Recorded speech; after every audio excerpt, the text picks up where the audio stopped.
25 things happened in 1970s classrooms that would get teachers arrested today. Teachers hit students with wooden paddles. They made kids stand in corners for hours.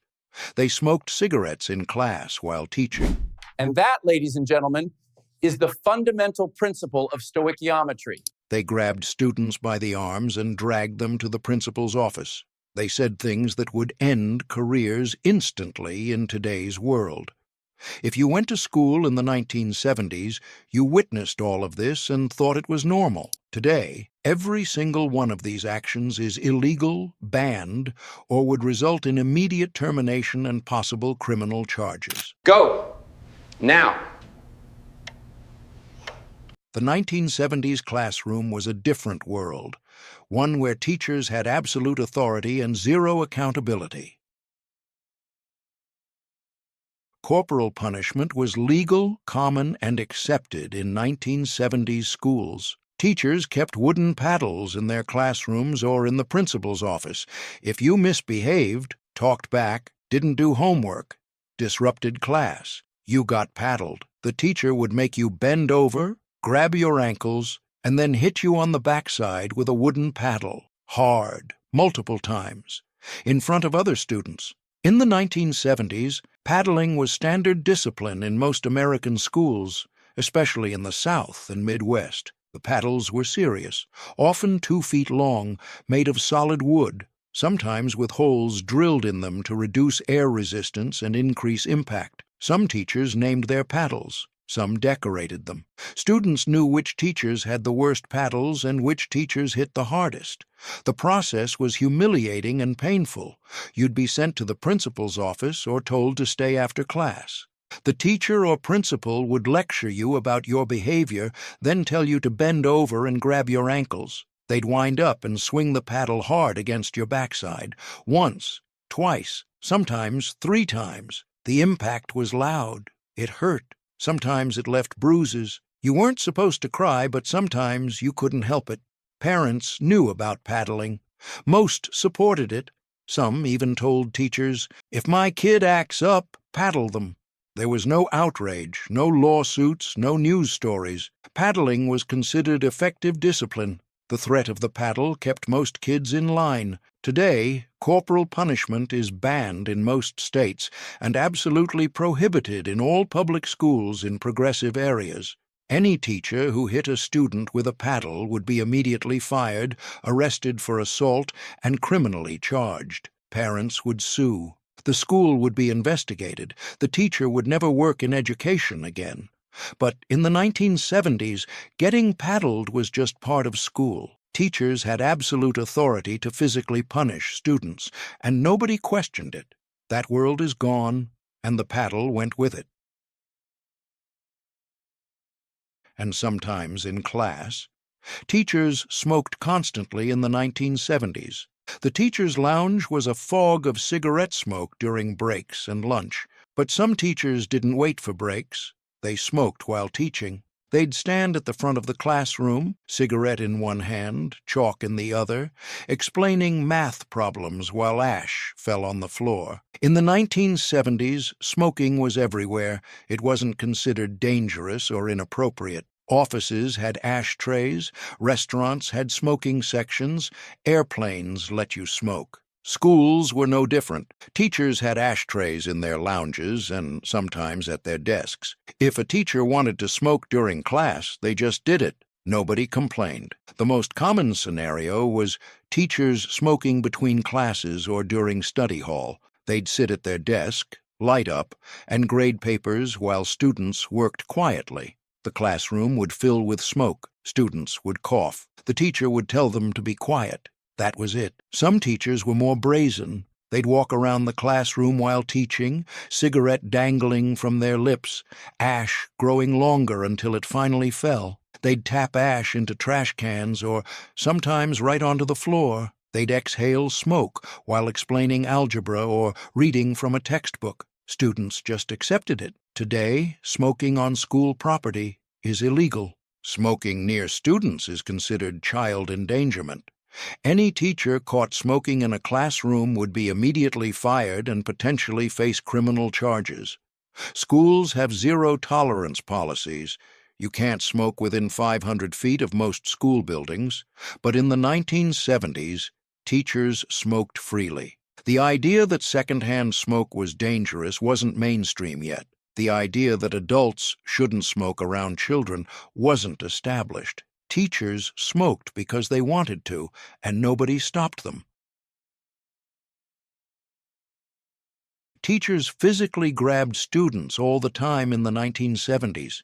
If you were misbehaving, the teacher would grab your arm hard and drag you to your seat, to the hallway, or to the principal's office. Some teachers grabbed students by the ear and pulled them up from their desks. It was painful, it was humiliating, and it was completely normal. In the 1970s, physical contact between teachers and students wasn't monitored or restricted. If a student was disruptive, the teacher handled it physically. You'd be talking during class, and suddenly the teacher's hand would clamp down on your shoulder or upper arm with a grip that hurt. They'd pull you up from your seat and march you out of the classroom while the whole class watched. The ear grab was particularly memorable.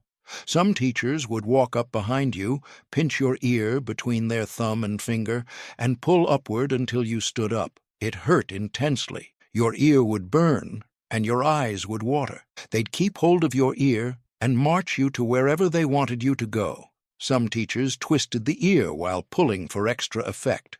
The arm grab left bruises sometimes. Teachers would grab your upper arm with their full hand and squeeze while pulling you. You'd have finger marks on your arm for days. Your parents would see the bruises and ask what happened. You'd say, "Teacher grabbed me for talking in class." They'd say, "Well, don't talk in class." That was the end of it. Today, teachers cannot touch students except in very specific circumstances like breaking up a fight or preventing immediate danger. Grabbing a student by the arm or ear would result in immediate termination, assault charges, and a lawsuit. Parents would demand justice. The school district would settle. But in the 1970s, teachers grabbed students constantly.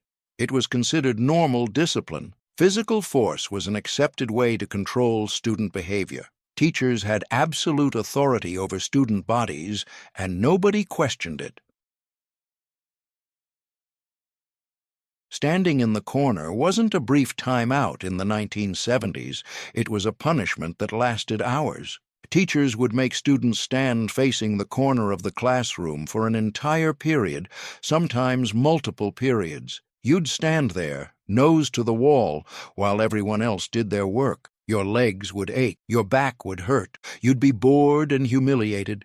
In the 1970s, corner standing was common punishment for minor infractions. Talking during class, not paying attention, giving the teacher attitude, any of these could get you sent to the corner. The teacher would point to the corner and say, "Go stand there until I tell you to sit down." You'd walk to the corner, face the wall, and stand. The duration was the punishment. Sometimes you stood for 15 minutes. Sometimes you stood for an hour. Sometimes you stood for the entire class period and into the next period. Your legs would start to hurt after 20 minutes. After an hour, you'd be shifting your weight constantly, trying to find a comfortable position. The teacher would yell at you to stand still. The humiliation was part of it. Everyone in class could see you standing there. They'd giggle, they'd whisper. You'd hear them and feel your face burn with embarrassment.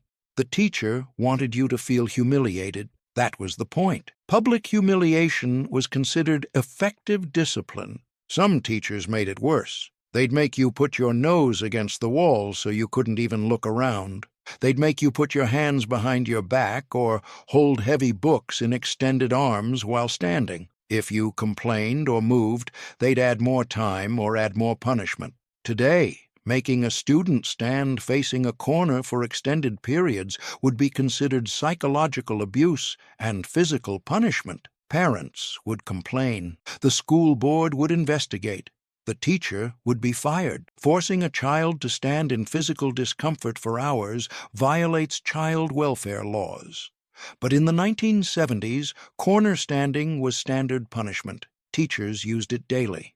Students stood in corners all the time. and parents supported it as effective discipline.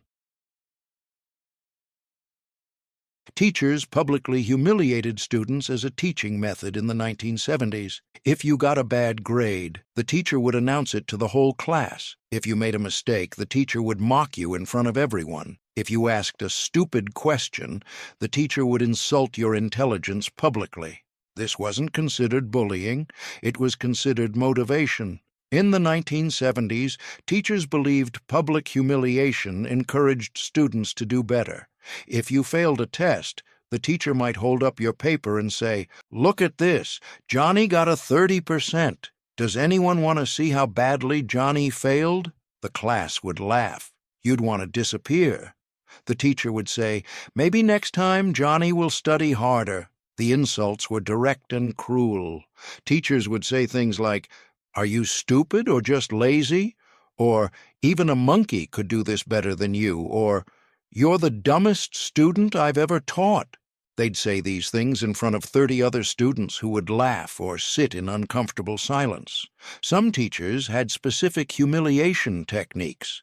They'd make you come to the board to solve a problem they knew you couldn't solve, then mock you when you failed. They'd make you read aloud when they knew you struggled with reading, then criticize your mistakes. They'd compare you to smarter students. "Why can't you be more like Sarah? Sarah understands this." The worst was when teachers announced grades publicly. They'd read test scores aloud in descending order. The smart kids heard their names first with high scores. The struggling students heard their names last with low scores while everyone listened.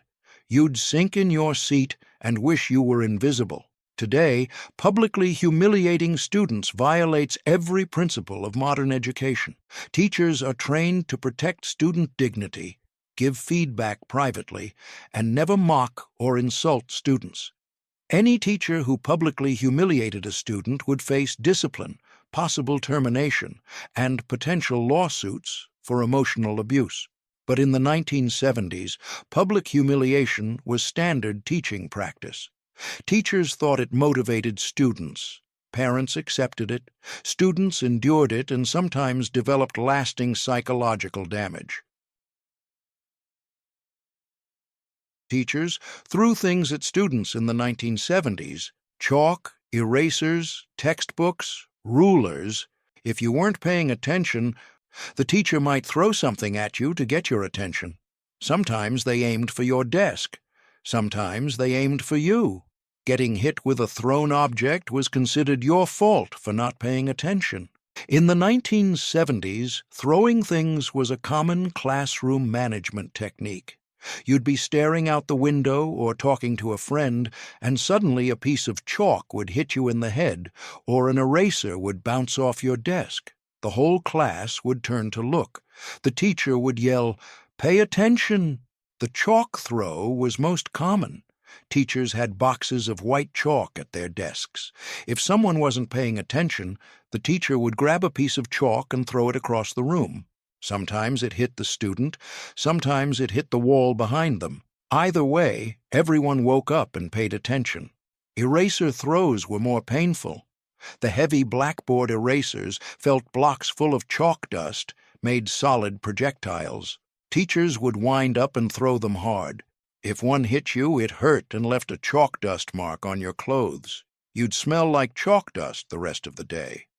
Some teachers threw books. If you weren't listening during a lecture, the teacher might pick up a textbook and throw it at your desk. The loud bang would startle the whole class. Sometimes the teacher missed the desk and hit the student. If you complained, the teacher would say you should have been paying attention.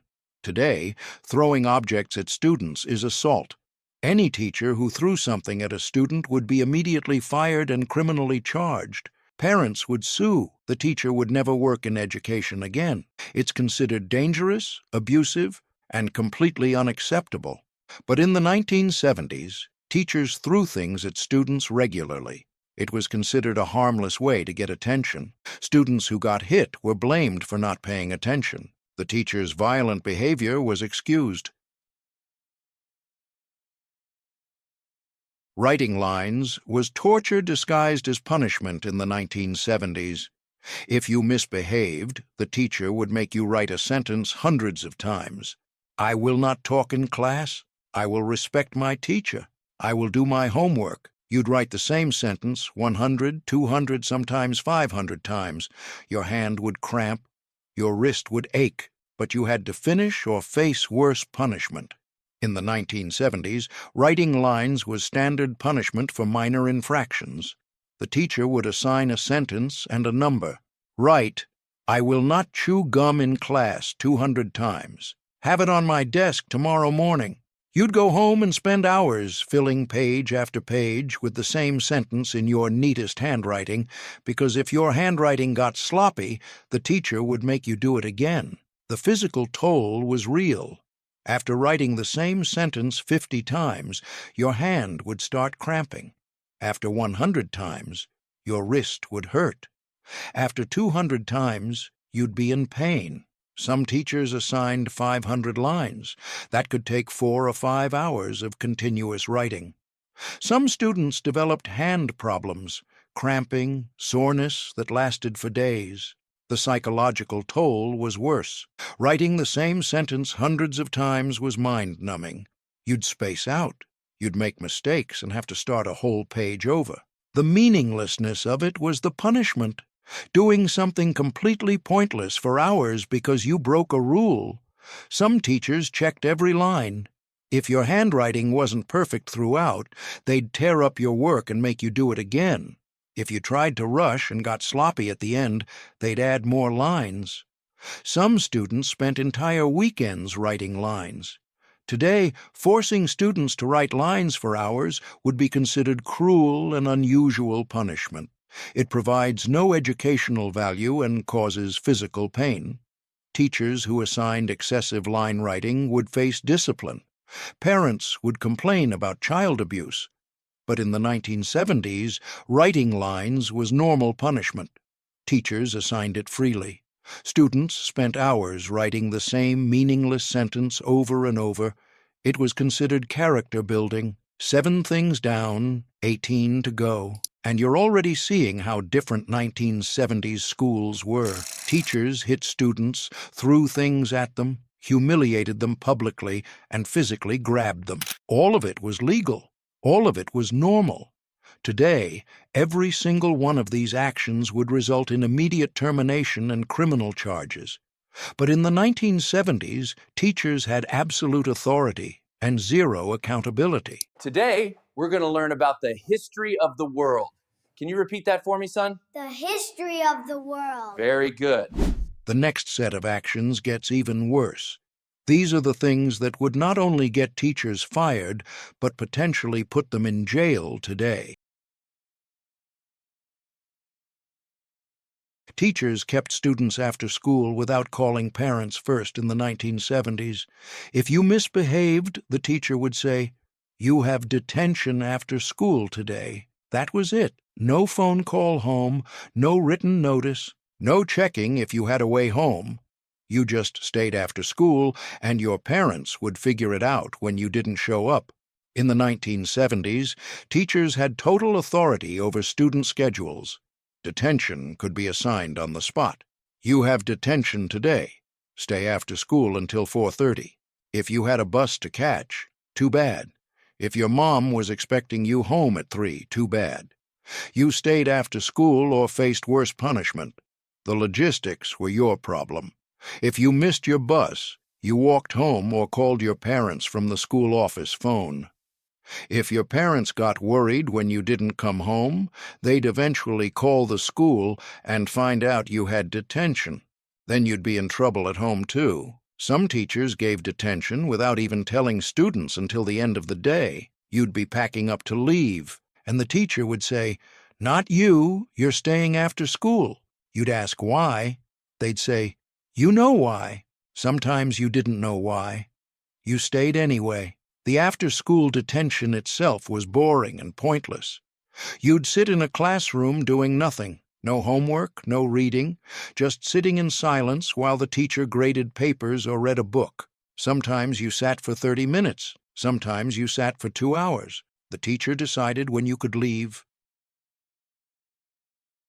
Teachers put masking tape or duct tape over students' mouths to keep them quiet in the 1970s. If you talked too much in class, the teacher would tear off a piece of tape and stick it over your mouth. You'd sit there for the rest of class with tape on your face while everyone stared at you. It was humiliating, physically uncomfortable, and potentially dangerous. In the 1970s, the tape punishment was used for students who couldn't stop talking. The teacher would warn you once, maybe twice. Then they'd pull out the masking tape or duct tape, tear off a strip, walk over to your desk, and press it over your mouth, hard. Some teachers in the 1970s made students kneel on uncooked rice or pencils as punishment. You'd have to kneel on the hard floor with rice or pencils under your knees for extended periods, sometimes 30 minutes, sometimes an hour. It was painful. It was cruel. And it happened in American classrooms. In the 1970s, this punishment was less common than paddling or corner standing, but some teachers used it. They'd spread uncooked rice on the floor or line up pencils, then make you kneel on them. The rice dug into your knees through your clothes, the pencils pressed into your kneecaps. After a few minutes, the pain was intense. After 10 minutes, it was unbearable. The teacher would make you kneel there while class continued. You'd be in pain, trying not to cry, while everyone else did their work and tried not to look at you. The teacher would occasionally tell you to straighten your back or stop shifting your weight. If you complained about the pain, they'd add more time. The physical damage could be serious. Kneeling on rice or pencils could leave bruises, indentations in the skin, and cause joint pain. Teachers locked disruptive students in closets or supply rooms in the 1970s. If you were causing problems, the teacher would grab you, put you in the classroom closet or supply room, and close the door. Sometimes they locked it. You'd be in there in the dark, unable to get out, until the teacher decided to let you out. In the 1970s, isolation was considered effective punishment for disruptive behavior. If a student was having a tantrum, refusing to cooperate, or disrupting class repeatedly, the teacher would physically put them in the closet. The closet was usually small, a storage space with supplies on shelves. The teacher would push you in, close the door, and sometimes lock it from the outside. You'd be in there in the dark or dim light, surrounded by supplies, unable to get out. If you banged on the door or yelled, the teacher would ignore you or yell at you to be quiet. You'd eventually sit down on the floor and wait. Sometimes you were in there for 10 minutes, sometimes for an hour. Teachers forced left-handed students to write with their right hand in the 1970s. If you were naturally left-handed, the teacher would tie your left hand behind your back or hit it with a ruler when you tried to use it. You'd be forced to write, eat, and do everything with your right hand. It was painful, ineffective, and psychologically damaging. In the 1970s, left-handedness was still considered wrong or even evil by some teachers and schools. The belief was that everyone should be right-handed, and left-handed children needed to be corrected. Teachers would actively prevent left-handed students from using their natural hand. The methods were cruel. Some teachers would tie the student's left hand behind their back so they couldn't use it. Others would hit the left hand with a ruler every time the student tried to use it. The message was clear. Left-handedness was unacceptable and would be punished. The forced right-hand use was frustrating and difficult. Writing with your non-dominant hand is awkward and slow. Your handwriting would be terrible. You'd make mistakes. The teacher would criticize your poor handwriting and slow pace, not acknowledging that they'd forced you to use the wrong hand. Teachers called students derogatory names in the 1970s. If you were overweight, the teacher might call you fatty or porky. If you were small, they'd call you shrimp or runt. If you struggled academically, they'd call you dummy or slow. These weren't occasional slips. These were deliberate, repeated insults used to motivate or punish students. In the 1970s, teachers believed harsh nicknames motivated students to change. If a teacher called you fatty in front of the class, they thought you'd be motivated to lose weight. If they called you dummy, they thought you'd be motivated to study harder. The public humiliation was considered the motivating factor. The names were cruel and creative. Teachers refused to let students use the bathroom in the 1970s. If you asked to go, the teacher would say no. If you asked again, they'd threaten punishment. If you wet yourself, they'd humiliate you in front of the class. Withholding bathroom access was considered acceptable discipline. In the 1970s, teachers controlled all bathroom breaks. You couldn't go to the bathroom without permission, and permission was often denied. Teachers believed students only asked to go to the bathroom to get out of class, so they'd automatically say no. Even if you really needed to go, even if it was an emergency, the teacher could and would deny permission. The humiliation of needing to go and being denied was intense. You'd raise your hand and ask, "Can I please go to the bathroom?" The teacher would say, "No, you should have gone during lunch." You'd try to hold it, but if you really needed to go, you'd ask again. The teacher would get angry. "I said no. If you ask again, you'll have detention." Sometimes students wet themselves. The teacher would notice and make a public announcement. "Johnny wet his pants. He couldn't wait like everyone else." The class would laugh. The student would sit in wet clothes, humiliated, until the end of the day. The teacher would call their parents and tell them their child had an accident. No mention that permission to use the bathroom had been denied multiple times. The health risks were serious. Holding urine for extended periods can cause urinary tract infections and bladder problems. Forcing children to hold it when they need to go is medically dangerous, but teachers in the 1970s didn't care about health risks. Control mattered more. Today, withholding bathroom access is illegal. Students have a right to use the bathroom. Teachers cannot deny bathroom breaks except in very limited circumstances. Teachers read students' private notes aloud in the 1970s. If they caught you passing a note, they'd confiscate it, read it out loud to the entire class, and humiliate you with your own private words. The contents didn't matter, whether it was gossip, romantic feelings, or personal problems. The teacher would read it all and mock you.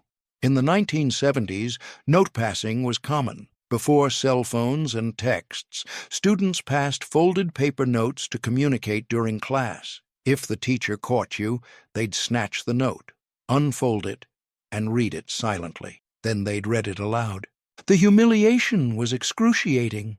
Maybe the note was about your crush. The teacher would read, "I think Tommy is so cute. Do you think he likes me?" The whole class would laugh and look at you. Tommy would hear, "You'd want to die." Maybe the note was about the teacher. "Mrs. Johnson is so mean." The teacher would read that aloud too, then add extra punishment. Some notes contained private information, family problems, personal insecurities, fears. Teachers read them anyway. They'd read about your parents' divorce, your money problems, your body image issues. They'd read intimate thoughts you'd shared with a friend. The entire class would hear your private business. The teacher would often add commentary. They'd mock the content, criticize the grammar or spelling, or make jokes at the student's expense. "Listen to this poorly written note," they'd say, then proceed to point out every spelling error while reading the most embarrassing parts aloud. The whole class would laugh at your private thoughts and your mistakes. Jokes at the student's expense. "Listen to this poorly written note," they'd say, then proceed to point out every spelling error while reading the most embarrassing parts aloud. The whole class would laugh at your private thoughts and your mistakes. Some teachers would keep the note as evidence or post it on the bulletin board as a warning to others. Your private words would be displayed publicly for days or weeks. Everyone who walked into the classroom would see your embarrassing note pinned to the board with your name on it. Today, Reading a student's private note aloud would violate privacy rights and constitute harassment. It could even violate laws regarding student privacy and dignity. Teachers publicly labeled students by ability level in the 1970s. The smart kids sat in one section, the average kids in another, and the slow kids in the back or in a separate group. Teachers announced these divisions openly. Everyone knew who was smart and who was dumb because the teacher told them directly. In the 1970s, ability grouping was overt and public. Teachers would organize classrooms by perceived intelligence. They'd say things like, "The bluebirds are the advanced readers, the robins are average, the crows are the slow readers."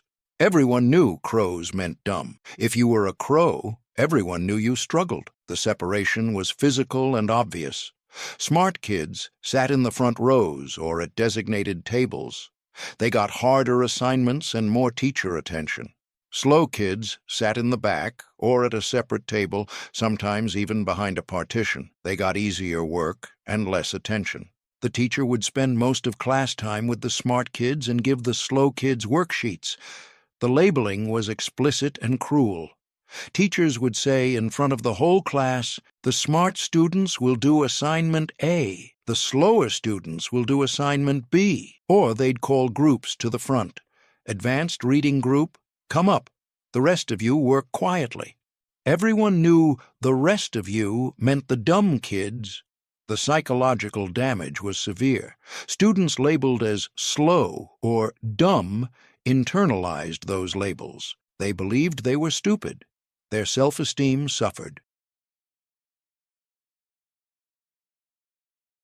Teachers made students stand for entire class periods as punishment in the 1970s.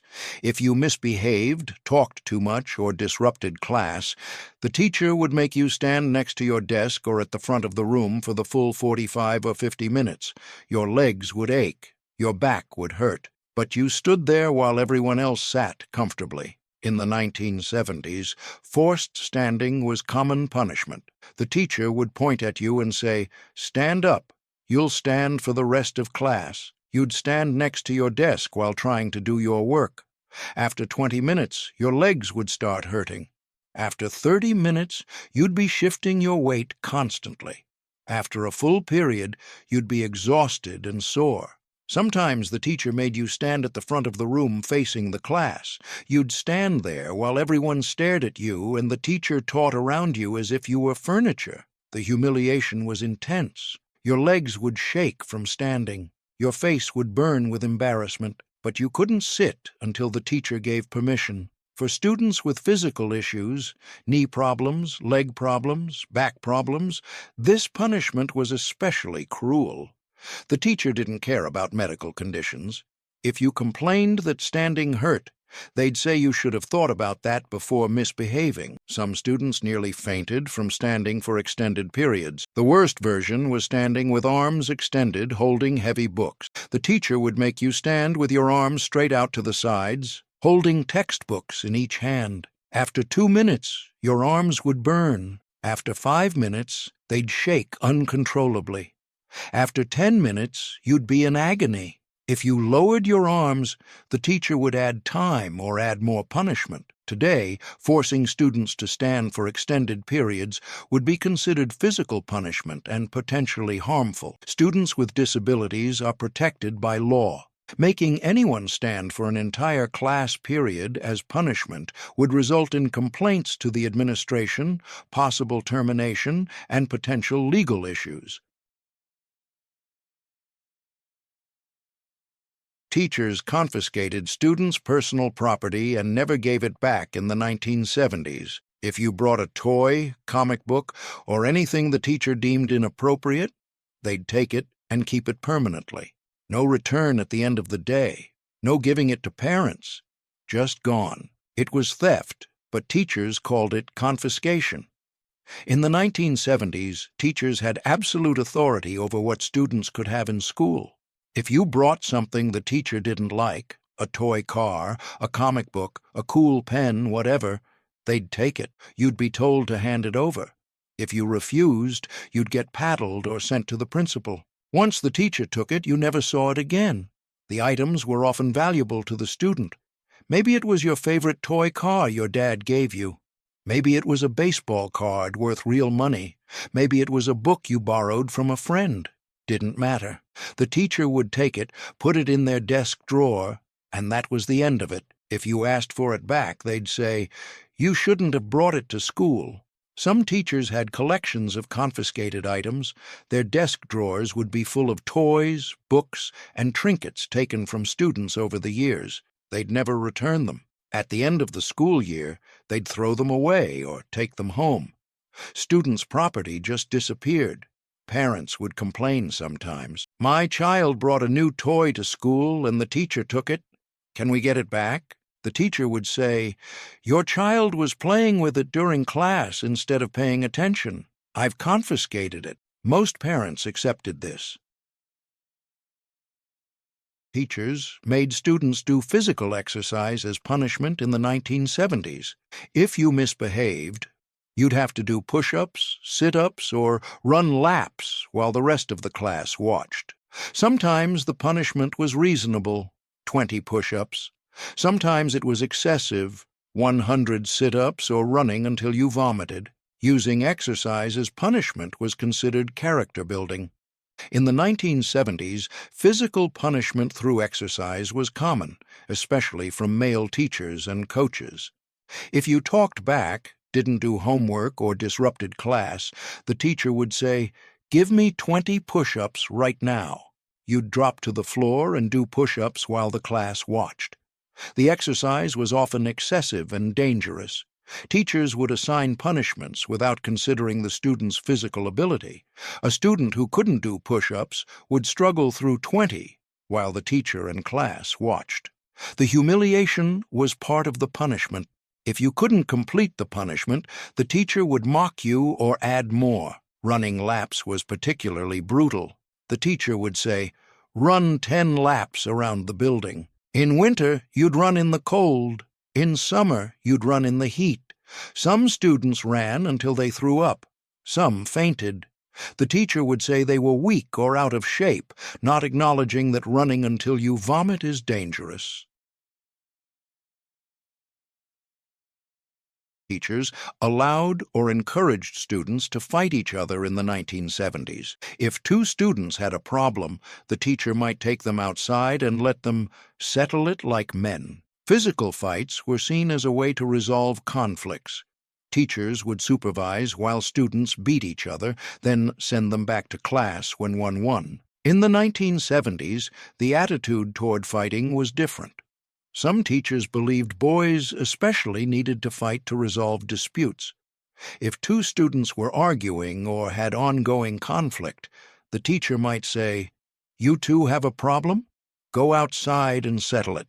They'd take the students behind the building or to an empty field and let them fight while the teacher watched. The teacher wouldn't stop the fight until one student clearly won or gave up. Students would punch, tackle, and wrestle each other while the teacher supervised. When it was over, the teacher would say something like, "Okay, that's done," shake hands and get back to class. Both students, bruised and sometimes bloody, would shake hands and return to the classroom.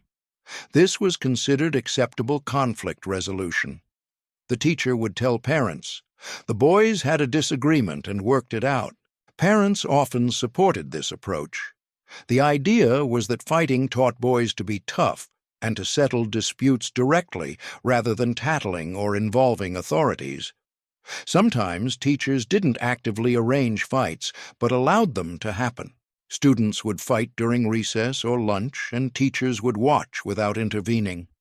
They'd only stop it if someone was getting seriously hurt.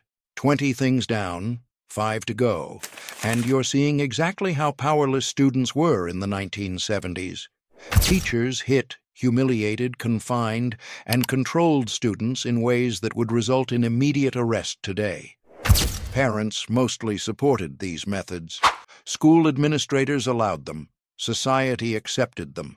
The final 5 actions show the most disturbing aspects of teacher authority in the 1970s, things that weren't just inappropriate but were deeply harmful and would absolutely result in jail time today.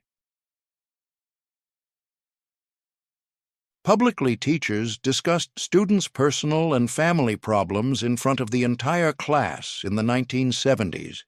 If your parents were divorcing, if your family was poor, if your dad was an alcoholic, the teacher might mention it publicly while teaching.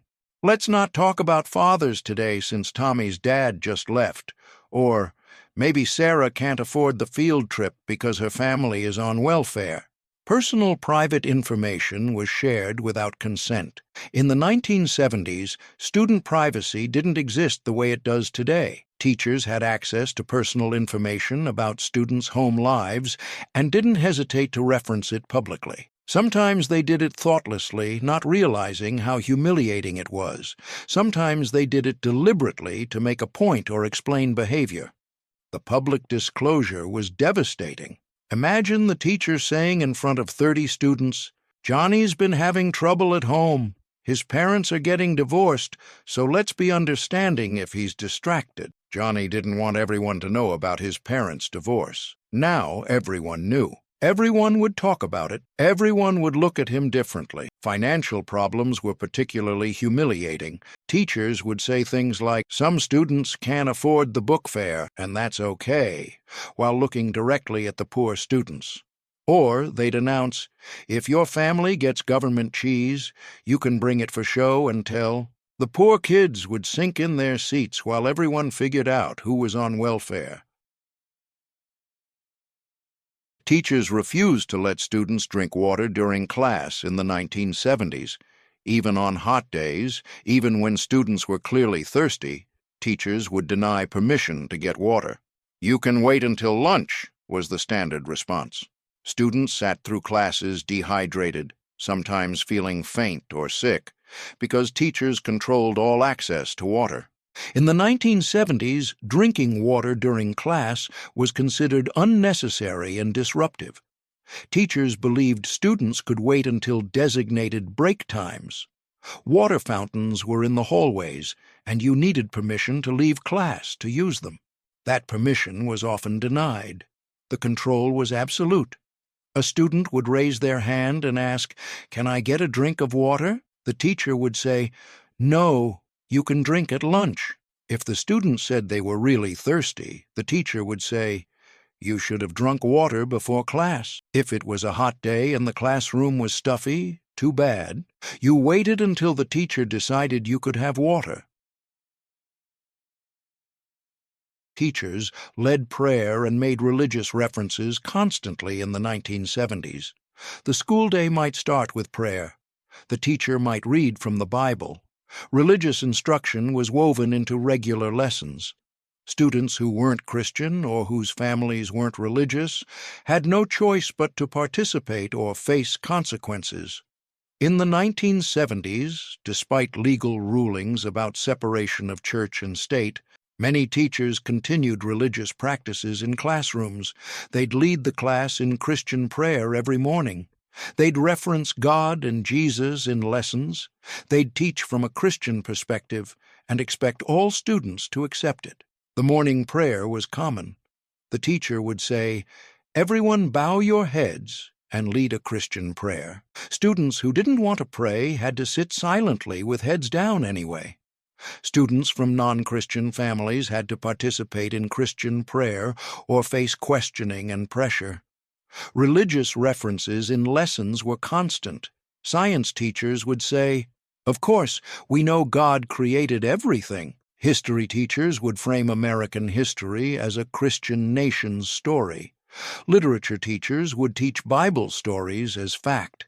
Students who questioned religious assumptions were told they were wrong or disrespectful. Teachers would proselytize directly. They'd tell students they needed to accept Jesus. They'd distribute religious materials. They'd invite students to church. Students who declined or said they followed different religions were sometimes treated poorly or given lower grades. Students from non-Christian backgrounds felt excluded and pressured. Jewish students, Muslim students, atheist students, anyone who wasn't Christian often felt uncomfortable or unsafe. Teachers physically restrained students in ways that would be considered assault today. They'd grab students forcefully, pin them against walls, or physically hold them down. This wasn't breaking up fights. This was controlling students who talked back or didn't comply fast enough.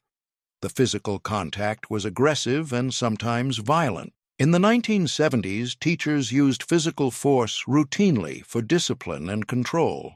If a student didn't move fast enough or resisted instruction, the teacher would grab them hard and physically move them or restrain them. The force used was often excessive and sometimes dangerous.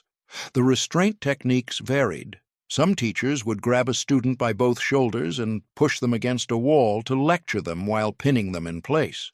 Some would grab a student's arm and twist it behind their back to march them out of the classroom. Some would physically hold students down in chairs if they tried to get up without permission. Male teachers especially would use their physical size advantage. They'd loom over students, use aggressive body language, and physically intimidate them. They'd grab smaller students and lift them off the ground. They'd use holds that caused pain to establish dominance and control. The physical contact sometimes crossed into inappropriate touching. Teachers would put hands on students in ways that felt wrong, rubbing shoulders, patting legs, pulling students onto laps. In the 1970s, awareness of appropriate boundaries was lower, and some teachers took advantage. Teachers sent obviously sick students back to class without medical attention in the 1970s. A student would feel sick, go to the teacher, and be told, "You're fine, go sit down." Students vomited in class and were told to clean it up and continue working. Students fainted and were told to put their head down at their desk. Actual medical emergencies were ignored or minimized because teachers didn't want to deal with them. In the 1970s, teachers were the first responders for student medical issues, but they had minimal training and often poor judgment. If a student said they felt sick, the teacher would decide if it was real or if the student was faking to get out of class. Teachers almost always assumed students were faking. The most common response was, "You're fine, sit down." The student would insist they felt sick. The teacher would say, "Put your head on your desk." The student might throw up right there at their desk. The teacher would then make the student clean it up with paper towels while the rest of the class watched. Then the student would be expected to continue working. Students who asked to go to the nurse were often denied. The nurse isn't for minor complaints. You can make it until lunch. Students with severe headaches, stomach pain, or fever would be forced to stay in class suffering. Some students fainted from illness or pain. The teacher would help them to a chair and tell them to put their head down, but wouldn't call parents or send them home. Injuries were also minimized. A student would hurt themselves, twist an ankle, cut themselves, get hit during gym, and the teacher would say, "Walk it off," or "It's just a scratch."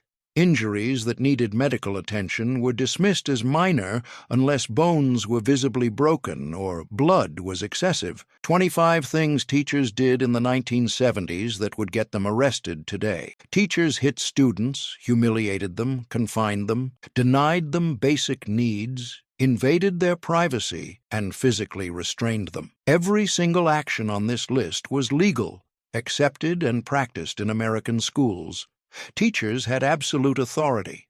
Students had no rights. Parents mostly supported harsh discipline. Society believed strict control was necessary for education. The 1970s classroom was a place where adults could harm children without consequences, where physical punishment was normal, where humiliation was considered motivation, where student dignity didn't matter, where basic needs like water and bathroom access were privileges controlled by teachers, where medical emergencies were ignored, where psychological and physical abuse was called discipline. Today, every single one of these 25 actions would result in immediate termination, criminal charges, and possibly jail time. Teachers would be arrested for assault, false imprisonment, child abuse, and neglect. Schools would be sued. Districts would pay massive settlements. Let me know in the comments which of these things happened at your school. And if you want to see more about what life was really like in the 1970s, the good, the bad, and the shocking, I'll see you in the next video.